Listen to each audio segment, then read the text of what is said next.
Hello students, आज का हमारा टॉपिक है algorithm development and the flow charts representation. तो ये हमारा सेकंड लेक्चर है और इस सेकंड लेक्चर में हम लोग एल्गोरिथम और फ्लो चार्ट्स के बारे में स्टडी करेंगे।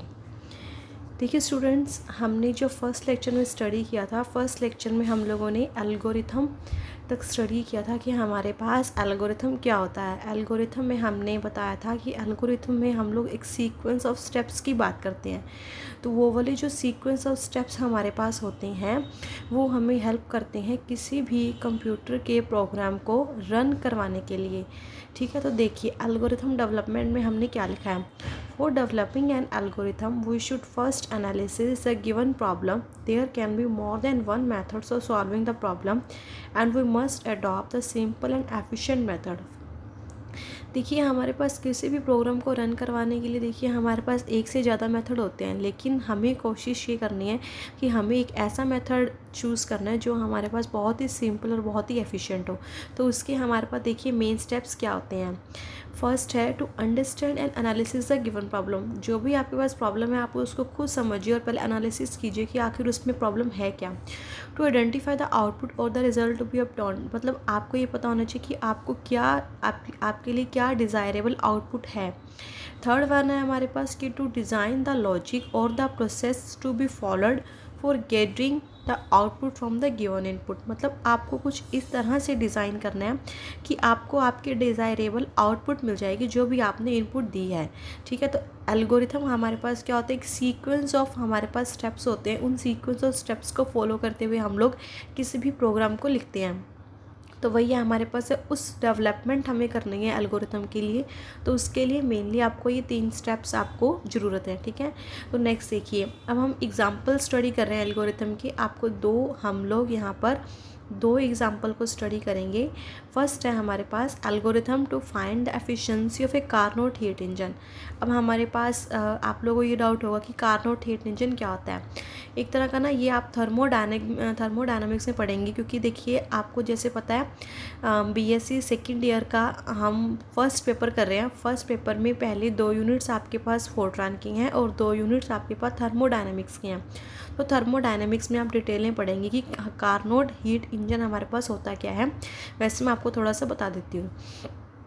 देखिए कार्नोट हीट इंजन हमारे पास क्या होता है, आप इसमें एक फॉर्म ऑफ एनर्जी को दूसरी फॉर्म ऑफ एनर्जी में कन्वर्ट करते हैं। और जब भी आप एक फॉर्म ऑफ एनर्जी को किसी दूसरी फॉर्म ऑफ एनर्जी में कन्वर्ट करते हैं तो हम वहाँ से एफिशिएंसी निकालते हैं। एफिशिएंसी आप लोग समझते होंगे ना, कि जैसे कि हमारे पास कि अगर किसी भी चीज़ को हम वन वे से सेकेंड वे में कन्वर्ट करते हैं, पता होना चाहिए ना कि वो वन वे को उस दूसरे वे में कितना परसेंटेज उसका कवर हो पा रहा है। जैसे मान लीजिए आपके पास कोई 100% आपके पास कोई चीज़ है, उसको आपने कन्वर्ट किया, अब आपको पता लगा कि उसका कन्वर्जन एक फॉर्म से दूसरे फॉर्म में तो ओनली 70% है।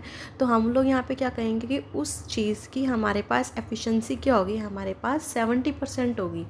ठीक है, तो वही चीज़ है, हमें क्या निकालनी है, यहाँ पे से एफिशिएंसी निकालनी है। सेकेंड हम लोग स्टडी करेंगे algorithm to find the smallest of 3 number.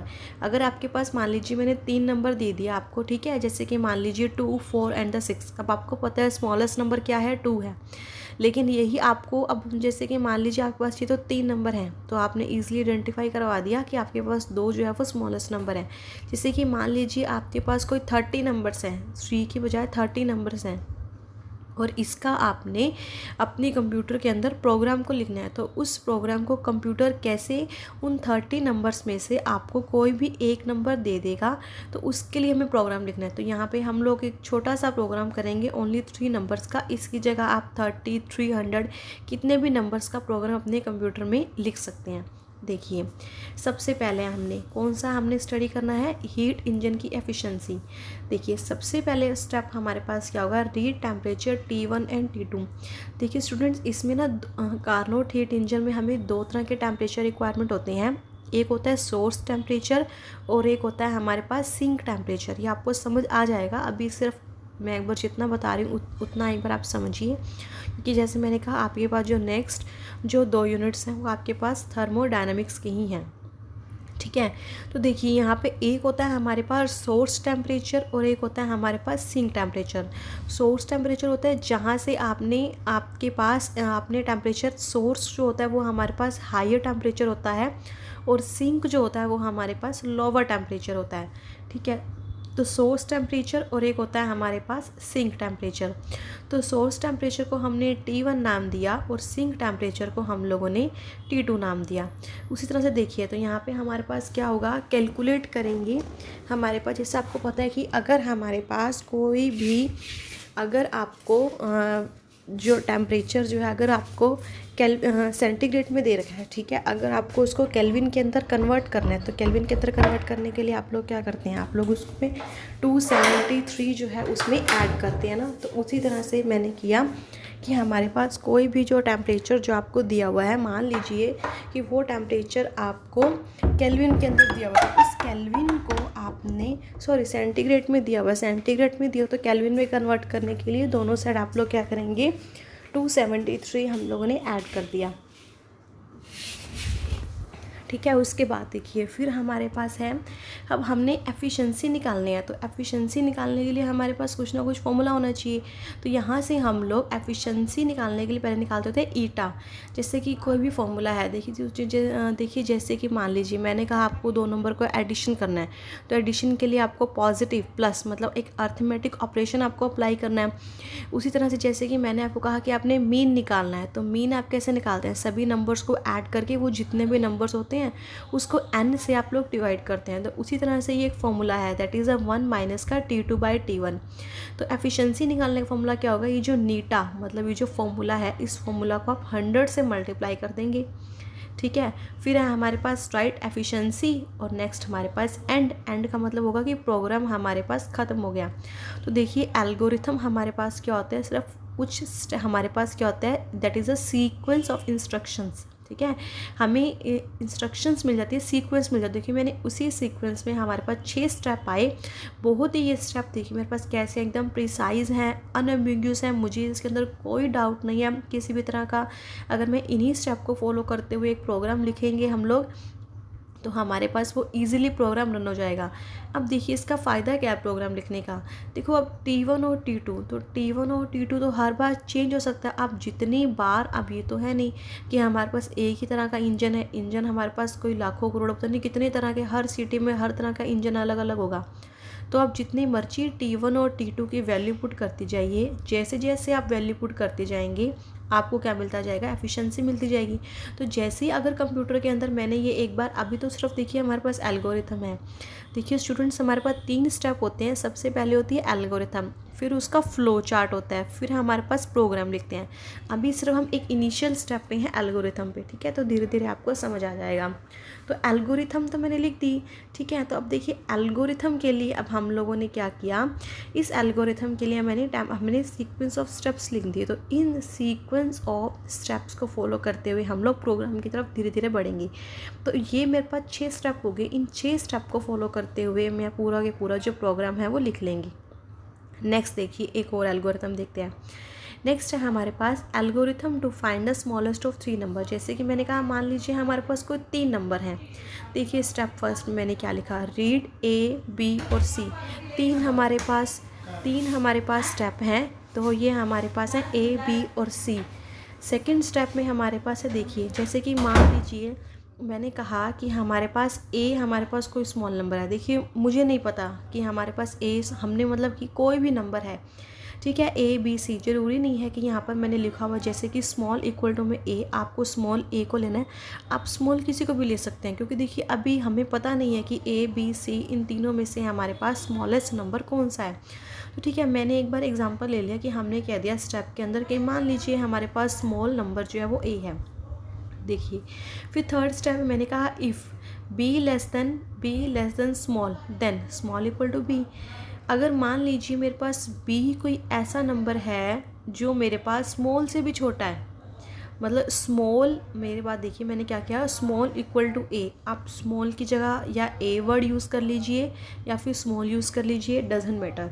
ठीक है। मान लीजिए मैंने अभी तो सिर्फ मैंने माना है, मुझे नहीं पता कि A स्मॉल है या नहीं, हमने कह दिया कि A स्मॉल है। लेकिन थर्ड स्टेप में देखिए मैंने कहा कि बी लेस देन स्मॉल, मान लो कि आप तब बी भी हो सकता है छोटा है ना, कंप्यूटर वो चेक कर रहा है। तो अगर देखो मेरे पास b छोटा है, a से भी छोटा है, देन मैंने कह दिया स्मॉल इक्वल टू b। तो आप स्मॉल, तो हम कहेंगे स्मॉल a नहीं है, स्मॉल हमारे पास b है, तो मैंने स्मॉल इक्वल टू में b को असाइन करवा दिया। फिर देखिए फोर्थ स्टेप में अब हमारे पास a की भी क्लियरिटी आ गई और हमारे पास b की भी क्लियरिटी आ गई। अब तीसरा नंबर रह गया c। अब c को कैसे चेक करेंगे, मान लीजिए यहाँ पे मैंने कह दिया c लेस देन है स्मॉल। अगर c मेरे पास स्मॉल से लेस है, अगर ये भी हो सकता है, तो इसका मतलब हमने जो ऊपर जो वैल्यू चेक की थी b वाली वो हमारे पास गलत है। अगर वो हमारे पास गलत है तो हमने कह दिया भी आप अब ऐसा करो, b स्मॉल नहीं है, स्मॉल आपके पास c है। तो हमारे पास क्या आ गया, राइट स्मॉलेस्ट नंबर। तो रिजल्ट हमारे पास कितना आ जाएगा, स्मॉल। स्मॉल का मतलब है कि जो भी हमारे पास स्मॉल नंबर होगा। देखिए स्टूडेंट्स कंफ्यूज मत होइए, मैं एक बार थोड़ा सा आपको इसमें दोबारा बताती हूँ। देखिए 3 नंबर है हमारे पास, ए बी और सी। हमने मान लिया कि मेरे पास स्मॉल ए नंबर है। अब देखो ये मेरे पास ठीक भी हो सकता है, क्योंकि देखो रिजल्ट में मैंने क्या लिखा, स्मॉल लिखा है। अब ये स्मॉल में मेरे पास ए भी आ सकता है, बी भी आ सकता है और मेरे पास सी भी आ सकता है। जैसे कि मान लो अगर मेरे पास, मान लो यही हमारे पास ठीक है, स्मॉल इक्वल टू में ए अगर मेरे पास ठीक है, तो इसका मतलब देखो थर्ड स्टेप में बी लेस देन स्मॉल, तो ये गलत होगा। तो ये गलत होगा तो इसको हम नहीं लेंगे। फिर उसी तरह से फोर्थ स्टेप में अगर ये गलत होगा तो इसको भी नहीं लेंगे। तो जो भी स्मॉल नंबर होगा वो हमारे पास आ जाएगा। अभी स्टूडेंट्स अगर नहीं समझ आया आपको तो भी नेक्स्ट हम फ्लो चार्ट्स पढ़ेंगे, तो उसमें आपको और भी क्लियर हो जाएगा। ठीक है, अभी मैं बताऊंगी आपको डिटेल में। देखिए अब हमारे पास है एडवांटेज ऑफ राइटिंग एल्गोरिथम। अब जो एल्गोरिथम वाला जो टॉपिक था वो यहाँ पे फिनिश हो जाएगा। हम इसके एडवांटेज पढ़ रहे हैं कि हमने एल्गोरिथम पता लग गया, सीक्वेंस ऑफ इंस्ट्रक्शंस है हमारे पास, ओनली स्टेप्स हैं हमारे पास। ठीक है, कि किसी भी प्रोग्राम को आपने कैसे लिखना है सिर्फ उस प्रोग्राम के बारे में हमें बताता है ये। तो देखिए यहाँ पर मैं कुछ स्टेप्स को डिस्कस करूँ। देखिए फर्स्ट क्या एडवांटेज है इसकी, it gives the various steps to be taken for the step by step solution of a given problem। देखिए बिल्कुल सिंपल है, जो भी आपके पास प्रोग्राम दिया हुआ है उसको हम लोग स्टेप बाय स्टेप उसको पढ़ रहे हैं। ठीक है, तो सेकंड पे है error can be removed easily at the stage of writing. अगर आपके पास मान लीजिए कोई भी गलती होगी तो उस एल्गोरिथम में आप उसको ईजिली डिटेक्ट कर सकते हैं कि नहीं यहाँ पे हमारे पास मान लीजिए में से फॉर्मूला ही गलत हो गया, क्योंकि मेन एल्गोरिथम में जो काम करेगा वो फॉर्मूला काम कर रहा है। अगर आपके पास कोई फॉर्मूला आपके पास डिटेक्ट होगा कि यार ये तो गलत है, तो आप उसको वहीं रिमूव कर सकते हैं।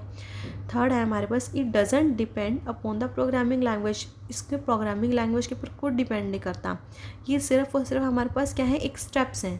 ठीक है, स्टेप्स में अंदर कोई प्रोग्राम की लैंग्वेज नहीं होती, क्योंकि आपको पता है जैसे कि प्रोग्रामिंग लैंग्वेज ने वर्ड क्यों यूज़ किया।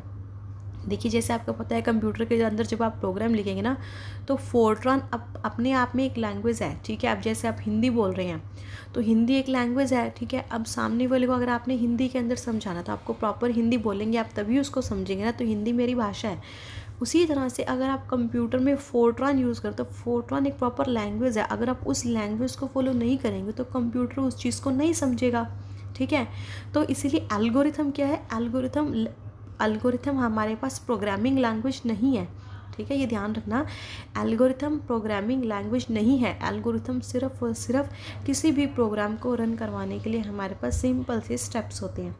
फोर्थ, फिर ये कह रहे हैं कि it becomes easier to write the computer program of a problem when its algorithm developed. मतलब कि देखिए अगर एल्गोरिथम डेवलप्ड होगी तो आप उसके कंप्यूटर के प्रोग्राम को बहुत ईजियर लिख सकते हो। ये बात भी है, क्योंकि मेनली हमें क्या होना चाहिए, एल्गोरिथम में हम लोग क्या क्या डिसाइड कर लेते हैं, जो भी ईजिएस्ट से ईजिएस्ट आपके पास फॉर्मूला लग सकता है, स्टेप्स हो सकते हैं, हम उनको एल्गोरिथम में ही डिटेक्ट कर लेते हैं। तो सबसे पहले अगर आपके पास एल्गोरिथम बहुत अच्छी बन गई तो उसके बाद तो हमारे पास क्या होगा, कोई भी प्रोग्राम आप बहुत ईजिली से लिख पाएंगे। ठीक है, तो देखिए स्टूडेंट्स ये हमारे पास क्या होगी, एडवांटेज हो गई हैं एल्गोरिथम की। तो यहाँ पे एल्गोरिथम का टॉपिक हमारे पास ख़त्म होता है। अब एल्गोरिथम के बाद आता है हमारे पास second one is the most important flow charts. अब हम फ्लो चार्ट्स के बारे में पढ़ते हैं। ठीक है, तो देखिए फ्लो चार्ट्स क्या होता है। A flow charts provides a pictorial representation of steps of a solution of a given problem. It makes use of a symbol or boxes of different shapes to represent different types of instructions. These symbol or boxes are connected by lines carrying arrow marks. The direction of an arrow indicate the sequence of execution of the instructions. देखिए क्या कह रहा है, हमारे पास flow charts ना एक pictorial representation होती है। पिक्टोरियल का मतलब क्या होता है, जैसे कि एक पिक्चर, जैसे पिक्चर होते हैं ना, मतलब इसके ऊपर आपको क्या होगा, एक पिक्चर की फॉर्म में होता है। पिक्चर की फॉर्म में का मतलब होता है, इसमें ना आपको ना कुछ डायग्राम्स, कुछ बॉक्सेस दिखते हैं। जैसे कि मान लीजिए, अगर मान लो यहाँ पे सर्कल शेप होगी, तो सर्कल शेप का अपने आप में एक मीनिंग होगा कि आपने उसको किस लिए यूज़ करना है। अगर कहीं पे रेक्टेंगल बनी हुई दिख रही है तो आपको पता लगेगा कि ये रेक्टेंगल किस लिए यूज़ हो रही है। कहीं पे पैरेललोग्राम बना हुआ है तो पर्टिकुलर उसका यूज़ है, मतलब हर शेप का आगे आपको पता लगेगा। वन बाय वन हम लोग जो स्टडी करेंगे, हर एक चीज़ की अगर आपको रीड करवाना है, अगर आपको राइट करवाना है, कुछ भी वट एवर करवाना है, तो आपको उसके लिए पर्टिकुलर एक पिक्चर बनी हुई है, उस पिक्चर को आपको शो करना है और उस पिक्चर के बेस के ऊपर ही आप उसके फ्लो चार्ट को डिफाइन करेंगे। तो देखिए नेक्स्ट स्टेप में symbol use in flow chart. सबसे फर्स्ट सिंबल है हमारे पास टर्मिनल सिंबल। देखिए टर्मिनल सिंबल में क्या होता है, देखो अगर आपको कंप्यूटर के अंदर किसी भी प्रोग्राम को लिखना है, तो किसी भी प्रोग्राम को लिखना है तो उसके लिए आपको दो वर्ड चाहिए होते हैं। एक होता है हमारे पास कि आपने उस प्रोग्राम को स्टार्ट करवाना है तो उस प्रोग्राम को ख़त्म भी करना है। तो स्टार्ट और एंड, तो दो तरह के हमें इसमें यूज़ करने होंगे, ठीक है। तो देखिए अगर प्रोग्राम को स्टार्ट करवाना है तो हमारे पास जो ये वाली जो शेप आपको दी हुई है ओवल शेप, आपको ये ओवल शेप यूज़ करनी है, ठीक है। अगर आपने मान लीजिए कहीं पे लिख दिया कि आपके पास ओवल शेप बनी हुई है, उसमें आप लिखेंगे स्टार्ट, तो अगर स्टार्ट आप नहीं भी लिखेंगे तो मतलब वैसे तो आप लिखेंगे स्टार्ट, नहीं इनकेस आप नहीं लिखते हैं स्टार्ट, तो ये हमारे पास अंडरस्टूड होगा कि ओवल शेप का जो सिंबल होगा वो सिर्फ या तो आप स्टार्ट के अंदर यूज़ करेंगे या फिर आप उसको एंड के अंदर यूज़ करेंगे, ठीक है। तो अगर प्रोग्राम को स्टार्ट करना है तो ओवल शेप से स्टार्ट करना है, उसको एंड करना है, प्रोग्राम ख़त्म हो गया प्रोग्राम तो उसको एंड से करना है। अभी जो बीच के स्टेप्स हैं उनके बारे में देखते हैं, ठीक है। देखिए फिर उसके बाद नेक्स्ट है हमारे पास इनपुट आउटपुट सिंबल। देखिए अब आपने क्या किया, प्रोग्राम को स्टार्ट कर दिया। स्टार्ट करने के बाद सबसे पहला काम हमारे पास क्या होगा, हमें कंप्यूटर को इनपुट देनी है, ठीक है। तो हमें इनपुट देनी है तो हमें क्या करना पड़ेगा, इनपुट के लिए हम जो कमांड यूज़ करते हैं वो कमांड यूज़ करते हैं रीड ABC। जैसे कि मान लीजिए अभी हमने किया था ना कि आपके पास 3 नंबर थे और उन तीनों नंबर्स में से आपने स्मॉलेस्ट नंबर को चूज़ करना था। अभी मैंने एल्गोरिथम भी हमने स्टडी किया था, अभी हम उसका फ्लो चार्ट भी स्टडी करेंगे, ठीक है। तो देखिए मैंने यहाँ पे क्या किया, एक पैरेललोग्राम का सिंबल बना रखा है। जब भी आपको पैरेललोग्राम का सिंबल फ्लो चार्ट के अंदर दिखा तो इसका मतलब है या तो आप उसको इनपुट कंप्यूटर को दे रहे हो, ऑब्वियस है इनपुट दी है तो आउटपुट भी मिलेगी। तो आउटपुट के लिए क्या कमांड यूज़ करते हैं, राइट रिज़ल्ट में हमारे पास जैसे कुछ भी हो सकता है, ठीक है। जैसे कि अगर आप बात करें हम 3 नंबर्स की, मान लीजिए ABC है, तो ABC में मान लीजिए स्मॉलेस्ट नंबर B है, तो आपके पास क्या था, राइट B। तो मतलब कि हमारे पास क्या जाता, जो भी रिज़ल्ट है हमारे पास वो आ जाता, ठीक है। तो इनपुट आउटपुट सिंबल में हमारे पास कैसा सिंबल यूज़ होगा, इसमें पैरेललोग्राम हमारे पास सिंबल यूज़ होगा। नेक्स्ट देखिए फिर है हमारे पास कंप्यूटेशनल और प्रोसेसिंग सिंबल। अभी हमने सबसे पहले क्या किया, देखिए स्टूडेंट्स पहले प्रोग्राम को स्टार्ट कर दिया, किससे स्टार्ट कर दिया, ओवल शेप के सिंबल से। उसके बाद हमने उसको इनपुट भी दे दी, ठीक है। इनपुट के लिए हमने कैसा यूज़ किया, पैरेललोग्राम।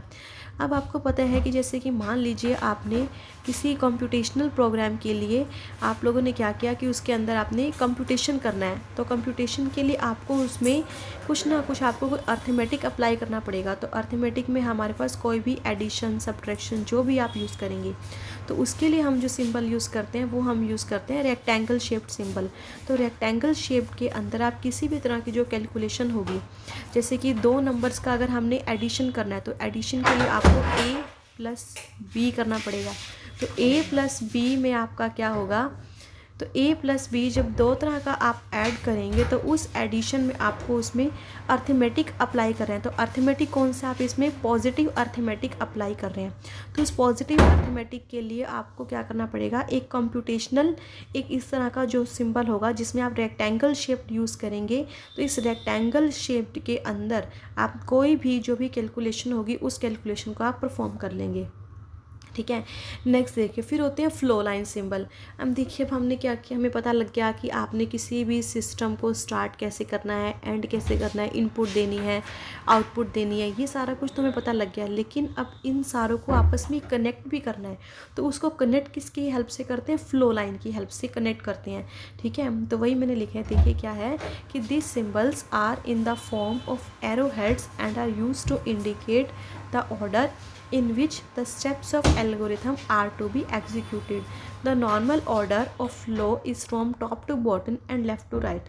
ठीक है, अब तो मतलब जो भी आपके पास सिम्बल्स हमने यूज़ किए हैं उनको आपस में हमें कनेक्ट भी करना है, तो उनको आपस में हमारे पास कनेक्ट करने के लिए आपको क्या करना पड़ेगा, फ्लो लाइंस का यूज़ करना पड़ेगा। ठीक है, नेक्स्ट देखिए डिसीजन सिंबल होता है।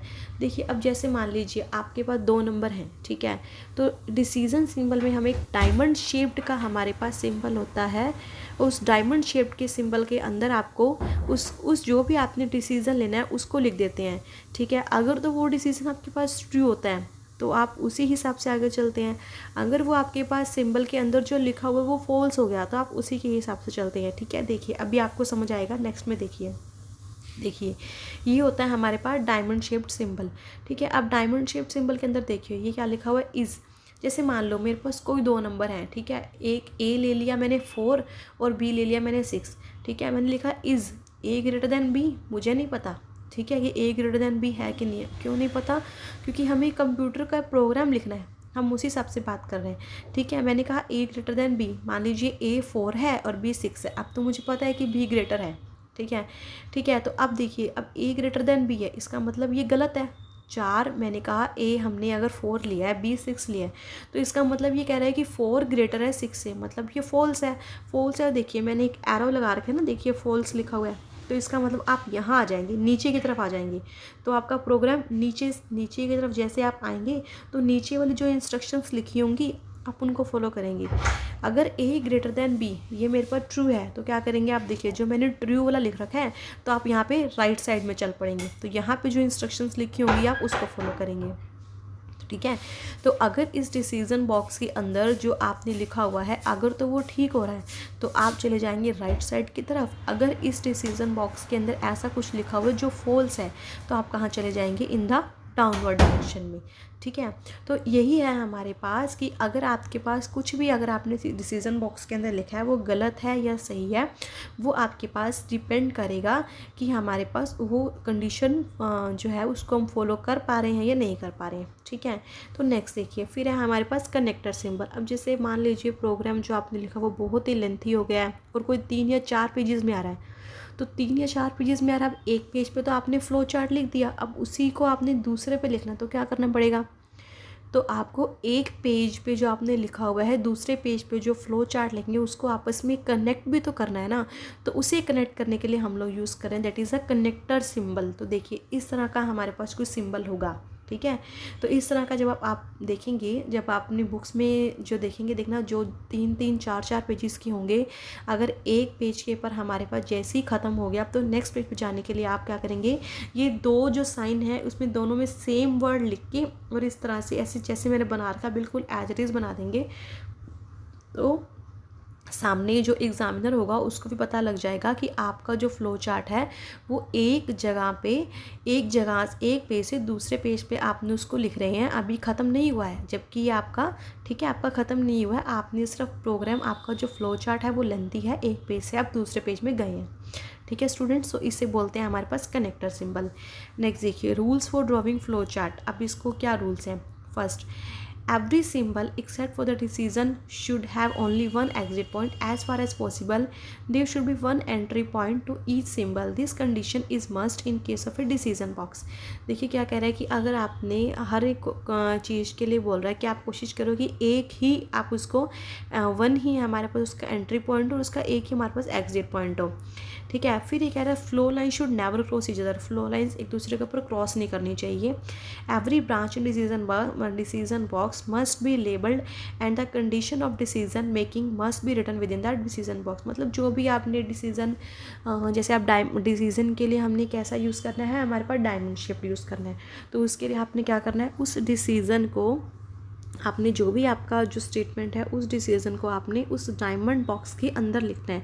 तो उस डायमंड बॉक्स के अंदर आप जब लिखेंगे तभी उसके बाहर आपने नहीं लिखना है, ठीक है। तो वही चीज़ ये हमारे पास कह रहे हैं। नेक्स्ट देखिए advantage, as flow chart is a factorial representation of a computer program, therefore it is easier to understand the logic of the program from it. मतलब एक पिक्चर जैसे होते हैं ना, हमारे पास एक पिक्चर की फॉर्म में होता है इसका, तो बहुत ईजी होता है इसको समझना। अभी हम करेंगे फ्लो चार्ट, ठीक है। नेक्स्ट है ए flow chart provides an excellent and concise form of documentation. जो भी आपका प्रोग्राम है उसको एक एक्सलेंट और बिल्कुल एक कंसाइज फॉर्म में आपको रिप्रेजेंट कर रहा है, जो कि समझने में बहुत ही हमारे पास ईजी होगा।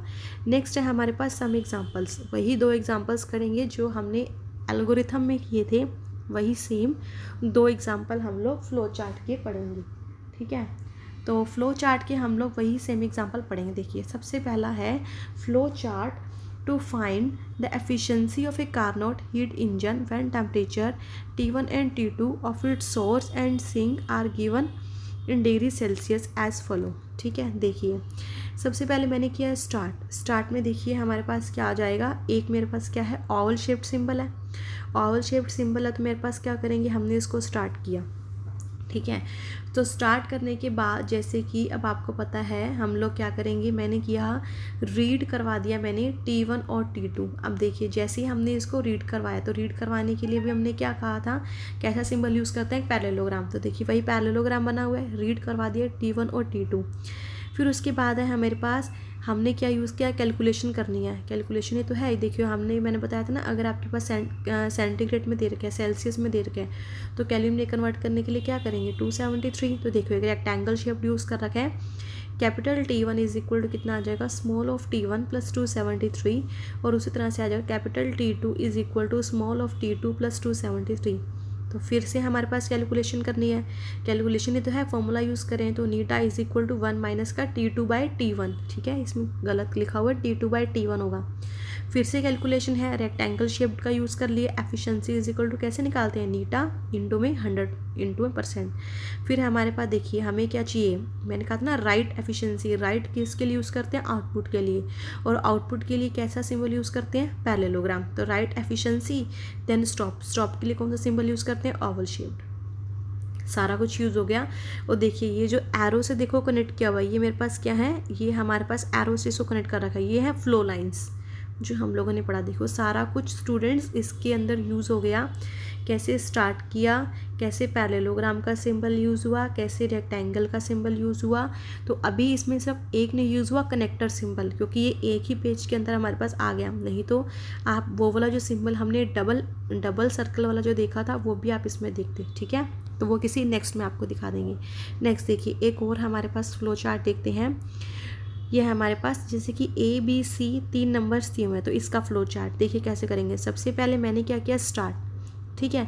देखिए जैसे ही मैंने स्टार्ट किया, स्टार्ट के लिए मैंने क्या यूज़ कर लिया, ओवल शेप का सिंबल। फिर हमने क्या किया, रीड ABC, इनपुट दिया तो पैरेललोग्राम दे दिया, पैरेललोग्राम दिया। तो अब आप कैलकुलेशन कर रहे हैं, मान लीजिए स्मॉल दे दिया A नंबर, जैसे हमने एल्गोरिथम दिया था, मान लीजिए हमने कोई स्मॉल के अंदर कोई A नंबर असाइन करवा दिया। फिर हम कंडीशन लगा रहे हैं, is B less than small, क्या B स्मॉल से छोटा है, स्मॉल से छोटा मतलब क्या B A से छोटा है, ठीक है। क्या B A से छोटा है, अगर तो छोटा है तो ठीक है, फिर तो हमारा आंसर B आ गया, ठीक है। फिर यस है तो हम कहाँ चल दिए, हम राइट साइड की तरफ चल दिए। अगर B लेस देन स्मॉल, अगर ये ट्रू नहीं है तो हम नीचे की तरफ आ गए हैं, ठीक है। अगर हम नीचे की तरफ आ गए, फिर हमने चेक किया क्या C स्मॉल से छोटा है, अगर C स्मॉल से छोटा है, अगर तो ये ठीक है ये कंडीशन, तो हम लोग राइट साइड की तरफ चल दिए, स्मॉल आ गया हमारे पास, C में असाइन हो गया, और ये हमारे पास रिजल्ट आ जाएगा। अगर इनकेस नहीं होता है, अगर हमारे पास ये नहीं है, तो हम डाउनवर्ड डायरेक्शन की तरफ आ गए। तो डाउनवर्ड डायरेक्शन में क्या आ गया, राइट स्मॉल, तो राइट स्मॉल के अंदर तो क्या आ गया, जो स्मॉल के अंदर हमने A असाइन किया था ना, ऑटोमेटिकली हमारे पास राइट A, तो यहाँ पे ऑटोमेटिकली वही आंसर आ जाएगा, ठीक है। तो मतलब यहाँ से ABC में से जो भी होगा वो आपको आ जाएगा। देन हमारे पास क्या कर देंगे, स्टॉप के लिए फिर से कैसा सिंबल यूज़ करेंगे, हमारे पास ओवल शेप्ड का, ठीक है स्टूडेंट। तो यहाँ पे हमारे पास फ्लो चार्ट्स का जो टॉपिक है ये भी कंप्लीट होता है। उसके बाद हम सीधा फोर्ट्रान प्रोग्राम के लिए क्या क्या हमें यूज़ करना है और वो यूज़ करेंगे, ठीक है स्टूडेंट्स। तो आज का जो हमारा लेक्चर है वो यहीं तक ही है। ठीक है स्टूडेंट्स, तो यहाँ पे आज जो हमने स्टडी किया है वो हमने थोड़ा सा एल्गोरिथम किया, मैंने आपको स्टेप्स बता दिए हैं आज, और आज हमने फ्लो चार्ट का जो टॉपिक है वो भी कंप्लीट कर लिया। नेक्स्ट थर्ड लेक्चर में हम लोग अब फोर्ट्रान लैंग्वेज के लिए हमारे पास कैसे कैसे हम लोगों ने क्या क्या उसके लिए कुछ स्टेप्स होते हैं यूज़ करनी है, फिर हम उसका प्रोग्राम भी लिखना सीखेंगे। ठीक है स्टूडेंट्स, आज के लिए इतना ही, नेक्स्ट लेक्चर में हम लोग पढ़ेंगे। Okay students, thank you.